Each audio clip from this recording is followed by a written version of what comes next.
contamos con Diego Martín Alonso. Él es doctor en la Universidad de Málaga, diplomado en Magisterio y licenciado en Pedagogía. Además, ha trabajado como maestro en la escuela pública y actualmente está siendo profesor en el Departamento de Didáctica y Organización Escolar en la Universidad de Málaga. Si no me equivoco, sus líneas de investigación se centran en políticas curriculares, en los saberes docentes, la formación inicial del profesorado y la construcción de masculinidades igualitarias. Actualmente está participando en el proyecto Nuevas Políticas Educativas y su impacto en la equidad, gestión de las escuelas y desarrollo profesional docente. Y hoy está aquí para contarnos un poco sobre su investigación. Buenos días, Diego. Buenas, Beatriz. Gracias por la invitación. Te voy a realizar yo la entrevista Sí, y sí. me gustaría empezar si nos pudieses contar un poco sobre qué estás investigando a día de hoy. Pues a día de hoy estaba en el proyecto que acaba de comentar Beatriz sobre el de política educativa y su impacto en la equidad. Terminamos el año pasado justo, tuvimos mucha suerte porque terminamos uno de los estudios de casos justo antes del confinamiento, sin quererlo, y tuvimos el confinamiento para poder reescuchar las entrevistas, empezar el análisis y demás, y otro estudio de caso que teníamos y lo tuvimos que hacer ya a distancia. Y bueno, ahora estamos con eso. Sobre todo lo que no hemos encontrado por ahora mismo, lo que estamos pensando es sobre el impacto de las evaluaciones externas en las prácticas de los profesores y también las prácticas gerenciales. Toda la carga de burocracia que tienen los profesores, no hemos encontrado que no es una mucha sorpresa, pero lo que estamos viendo es cómo impacta en las prácticas docentes, cómo van viviendo sus prácticas y cómo le van, bueno, cómo van dando forma a la relación que tienen con el alumnado, la enorme carga burocrática que van teniendo. ¿Y veis posibilidad de cambio en este ámbito? Pues sí, y no. Además me vincula con uno de los últimos comentarios que habíais leído antes, que decía que había pocos cambios en el currículum, en las políticas curriculares en los últimos años. Pues quizá puede que sigamos igual, pero lo que sí podemos cambiar es nuestra relación con ellos. Podemos cambiar nuestra relación con las prácticas gerenciales, podemos cambiar también nuestra relación con el currículum.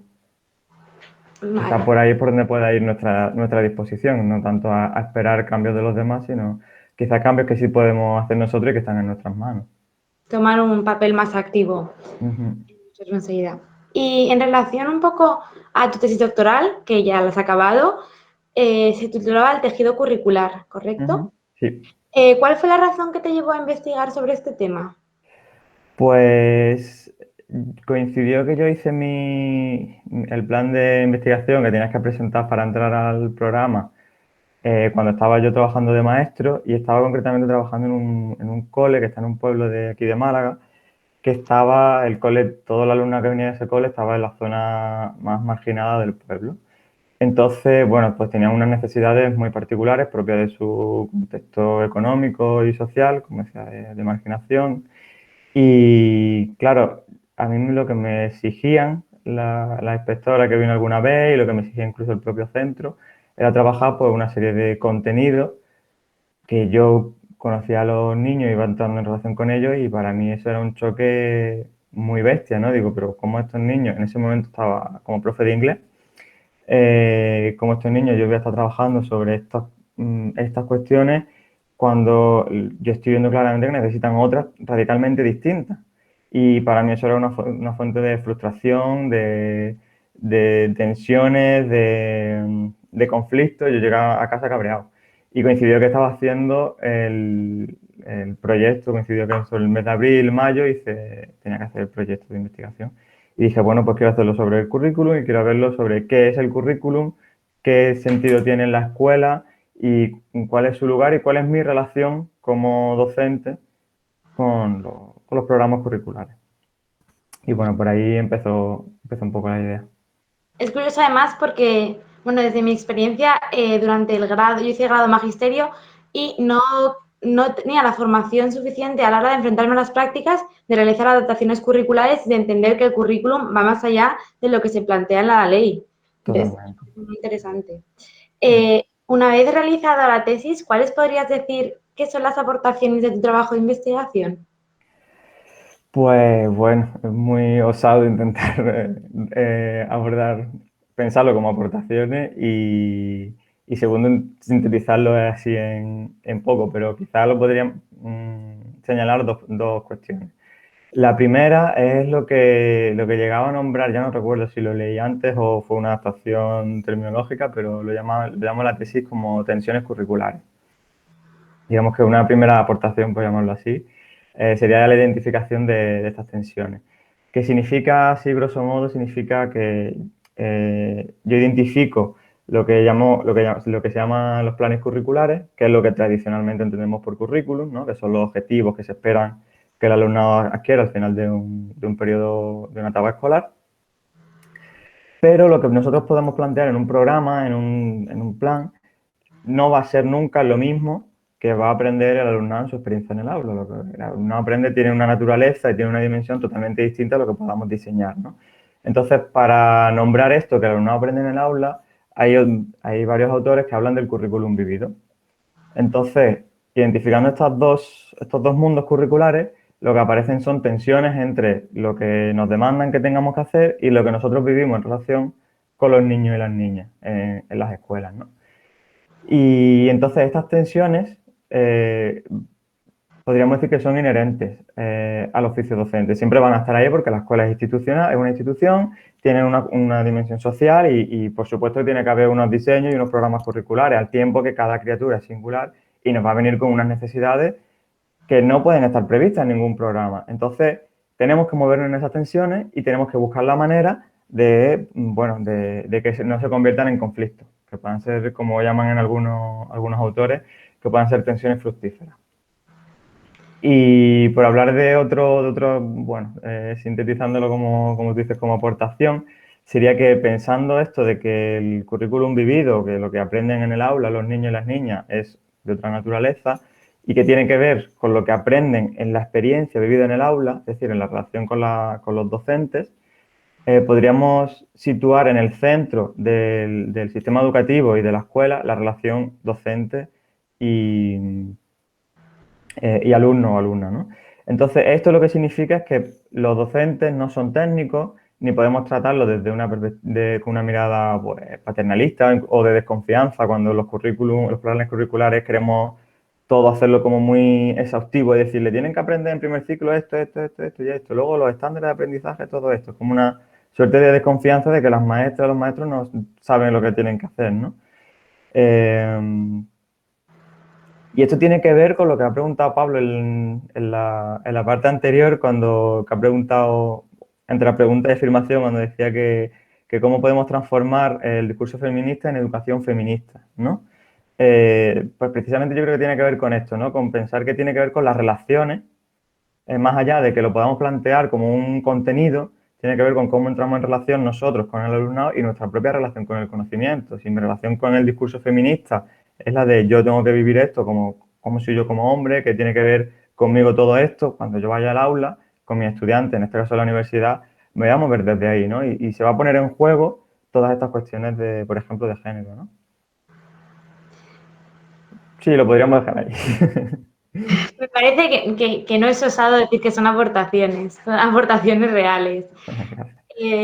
Un poco en relación, creo que las has comentado brevemente ahora, señales que una de las complicaciones de la tesis es que el currículum vivido es la historia que cada persona se cuenta y no la que te cuentan. ¿Qué Exacto. quiere decir esto exactamente? Sí, a ver, esa fue una de las dificultades que, digamos, metodológicas que me encontré a lo largo de la tesis, y es que, claro, lo que yo, una vez que identifico esto del currículum vivido, lo nombro así, apoyándome, por supuesto, en otros autores, ¿no? Eh, claro, mi fenómeno de estudio era la experiencia vivida, y la experiencia es inefable. Entonces, al tratar de nombrarla, algo se nos va a escapar siempre. Hay algo que, por mucho que le queramos buscar la palabra precisa, no es exactamente eso, ¿no? Entonces, claro, cuando yo estaba en las conversaciones con las niñas y con la maestra y un profesor con los que estuve durante la tesis, me contaban su experiencia, pero al final no era exactamente su experiencia, sino que es una tentativa narrativa de recomponer lo que han vivido.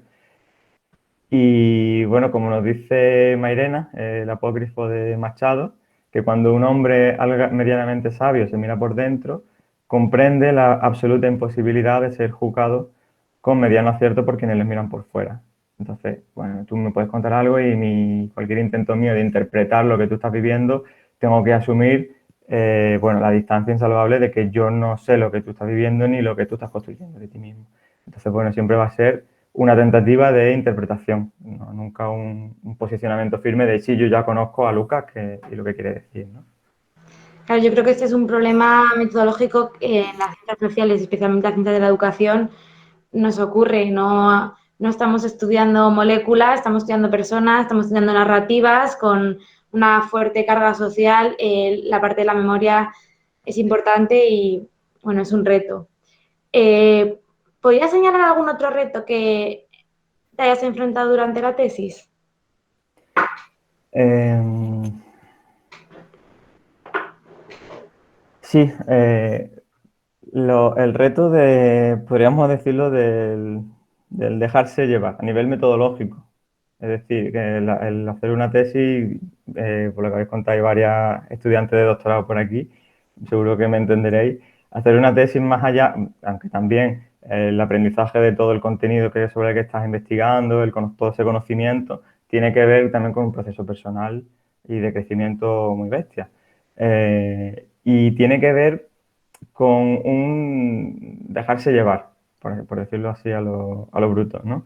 Es decir, cuando estamos haciendo una tesis, en cualquier momento de nuestra vida, tenemos una expectativa de cómo queremos que vayan las cosas, de cómo programamos, hacemos un plan de investigación y ahora nos visualizamos cómo va a ser. Y lo que nos encontramos es que ahora llegamos y justo antes de la entrevista me llama y no puede venir y justo me voy a dar un viaje y resulta que nos confina y luego voy a hablar con una... ¿Cómo? Y ocurre una pandemia. Exactamente. Entonces, pues uno digamos, de las dificultades es personal y también es un aprendizaje, que es el de dejarse llevar, no dejarse llevar, dejarse dar por las personas con las que investigas, que nunca van a ser las que esperas y no pueden serlo, dejarse dar por tus directores de tesis, que no pueden ser lo que tú esperas y es como tiene que ser, ¿no? Sería pasar por encima de las otras personas.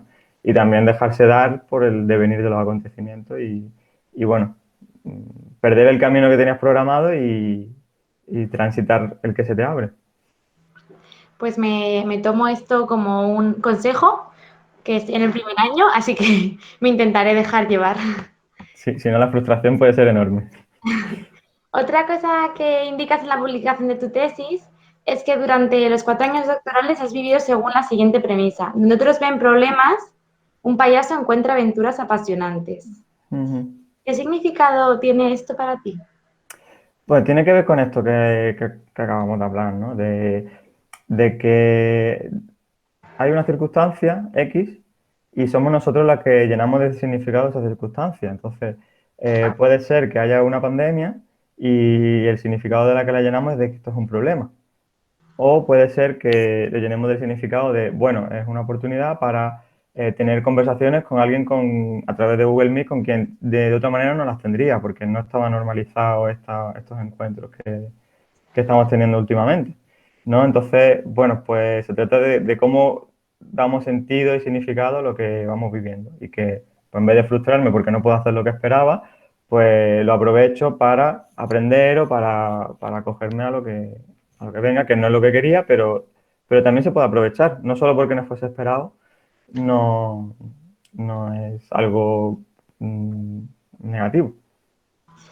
Me gustaría destacar que veo muy buena gestión emocional en tus palabras. O sea, creo que has hecho una muy buena gestión emocional durante 4 años de tesis.